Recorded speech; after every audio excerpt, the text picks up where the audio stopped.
السلام عليكم، ازيكم حبايبي؟ عاملين ايه؟ يا رب تكونوا جميعا بخير. في الفيديو بتاعنا النهارده هنعمل مع بعض بيتي-فور العيد الفاخر. انجح وصفة بيتي-فور ممكن تجربيها. عايزاكم تنسوا كل وصفات البيتي-فور اللي جربتوها قبل كده وجربوا معايا وصفة البيتي-فور النهارده. حرفيا بيدوب في البق. انجح وصفة كده وانجح طريقة لعمايل البيتي-فور، مش هتندمي ابدا لو جربتيها. هيطلع معاكي هش جدا وناعم ومقرمش وفي نفس الوقت بيدوب في البق. عايزه اقول لكم تحفه، العجينه بتاعته ناجحه تطلع معاكي بيتي-فور ناجح. واقول لكم على كل التفاصيل اللي هتطلع معاكي البيتي-فور ناجح ويطلع معاكي بالشكل ده، دايب جدا زي ما انتم شايفين. يلا نسمي الله ونصلي على رسول الله، اللهم صل وسلم وبارك عليك يا حبيبي يا رسول الله. ونقول المقادير بتاعتنا. معايا 750 جرام من الزبدة، وكمان كيلو دقيق لجميع الاستخدامات او مخصص للكحك والبسكوت، 300 جرام من السكر البودر، معايا كمان 2 بيضة كاملة و2 صفار بيضة، وكمان فانيليا. ودي المقادير بتاعتنا بس اللي هنستخدمها. هنبدأ اول حاجة كده نسمي الله وفي العجانة بتاعتنا، وهننزل بالزبدة. الزبدة بكون مخرجاها كده من التلاجة وبسيبها لحد ما تبدأ تطرى معايا عشان نعرف نشتغل بيها وتكون سهلة كده وطرية معانا. بعد كده هضربها في العجان شوية، يعني لحد ما تطرى معايا شوية. وتقدري طبعا تستخدمي المضرب الكهربائي لو مش متاح عندك العجان. بعد ما ضربتها كده شوية هننزل بالسكر البودرة، واهم حاجة يكون عندنا السكر مطحون كويس جدا وكمان نخلاه عشان يكون ناعم معاكي. هنبدأ نضربهم كده مع بعض كويس شوية على السرعة الأولى، وبعدين نزود السرعة. عايزينها تاخد معانا قوام كريمي، لكن من وقت للتاني كده تبدأ ان انت ترفعي سلاح الخفق وتبدأ ان انت تنزلي الزبدة كلها اللي على الجوانب وتقلبيها كده عشان تتأكدي ان كلها المضرب وصلها او العجان وصلها، ويعني خفقها كويس جدا عشان كلها تاخد نفس القوام. هنبدأ نضرب فيها تاني كده على سرعة عالية لحد ما قوامها ولونها يتغير معانا خالص. شايفين لونها معانا فتح كده وبيبقى قوامها كريمي وخفيفة كده تمام معانا. هنبدأ بقى في المرحلة الجاية دي نضيف البيض اللي معانا. طبعا البيض بيكون بدرجة حرارة المطبخ، ما يكونش خارج من التلاجة. لو في التلاجة بتطلعيه قبلها على الأقل كده بنص ساعة عشان يبدأ ياخد معاكي درجة حرارة المطبخ. هننزل بقى كده بشوية من الفانيليا، حوالي معلقة كده صغيرة من الفانيليا البودر او السايلة المتاح عندك انزلي بيه. المهم عايزين نضيع ريحة البيض، ما يكونش ليه اي زفرة خالص، فبتزودي في الفانيليا شوية. وهننزل بالبيض كده واحدة بواحدة. اول ما بتختفي معانا بننزل بالتانية على طول. نزلت هنا بالبيضتين وبعد كده نزلنا بصفار البيض اللي معانا، وهنبدأ نخفقهم كويس جدا لحد ما يختفوا كده في الخليط بتاعنا. كده تمام، الخليط بقى معانا تمام جدا. هننزل عليه بقى بالدقيق وهنديله كده يدوب ضربة على السرعة الأولى، يدوب الدقيق يختفي، مش هنزود السرعة ولا أي حاجة. وما تكتروش بقى في الخفق، هو يدوب تحسي ان الدقيق كده اختفى مع الخليط السائل خلاص تمام. وبكمله كمان بالاسباتيولا عشان اتأكد ان ما عادش فيه اي دقيق في الجوانب او تحت كده في قاع العجان او حلة العجان يعني. وبعدين بيبقى كده معانا تمام. عايزينه بالقوام ده، بتحس ان فيه تلزيقه خفيفه عشان هنستخدم بقى القمع او كيس الحلواني، فينزل معانا منه بكل سهوله. اخدت نص الكميه كده، والنص التاني هنعمله النهارده بالشوكولاته او بالكاكاو.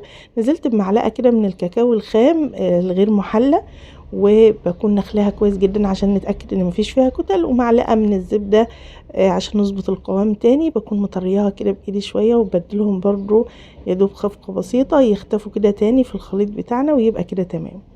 هنا ده بقى بوريكم ده الكيس الحلواني، وده ده القمع اللي هستخدمه اللي هو فتحاته بتكون ضيقه كده علشان يطلع معاكي البيتيفورة او الروزيتات بتاع البيتيفور شكلها حلو، وتكون النقشه بتاعته بصراحه بتكون تحفه.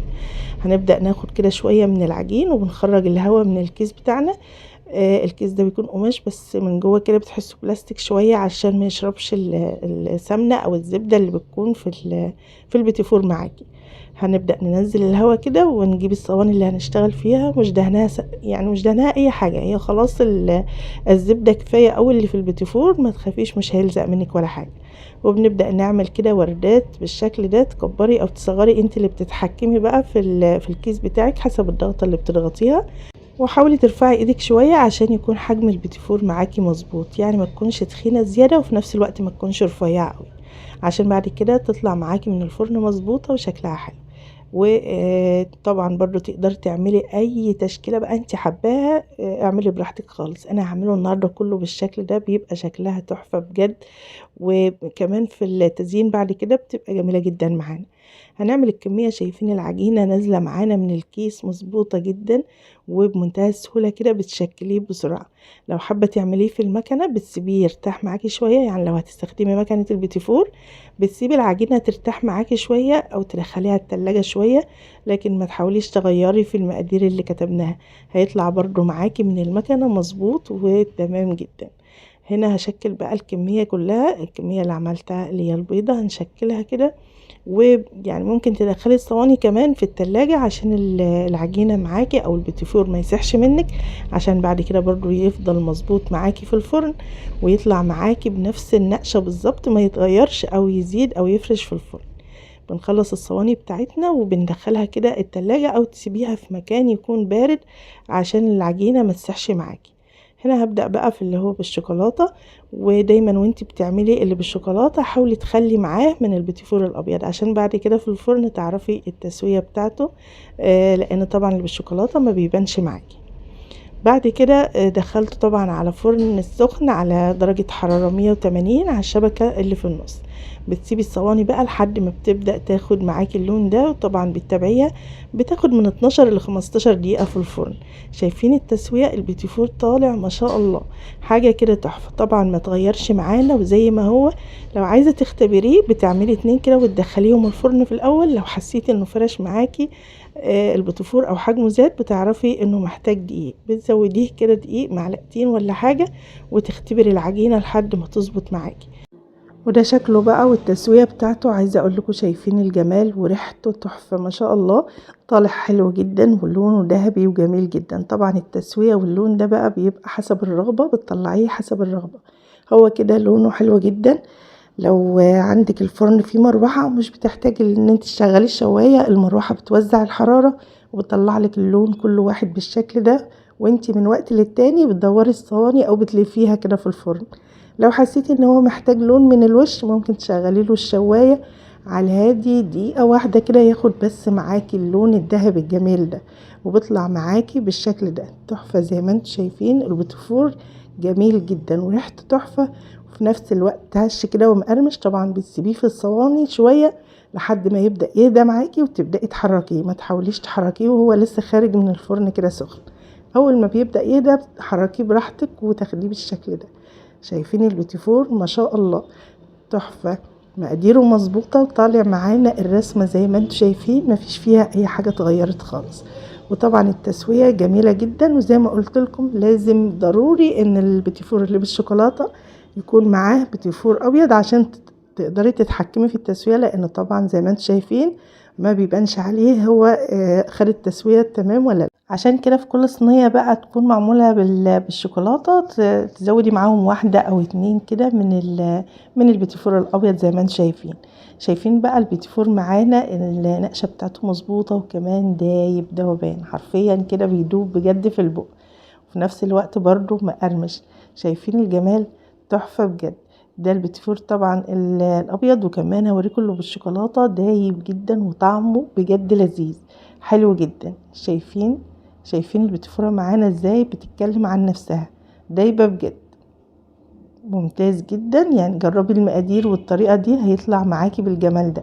دلوقتي بقى هنبدأ ان احنا نزينه كده او نشكله مع بعض. طبعا لو حابة تسيبيه سادة خالص براحتك او تبدأي تزينيه. هنا معايا ايه؟ معايا شوكولاتة حليب كده وشوكولاتة بيضة، سيحتهم على حمام بخار، وبنضيف عليهم كده معلقة من الزيت، معلقة كبيرة، بتدي لهم لمعة وفي نفس الوقت بتدي للشوكولاتة القوام المظبوط بتاعها زي ما انتم شايفين.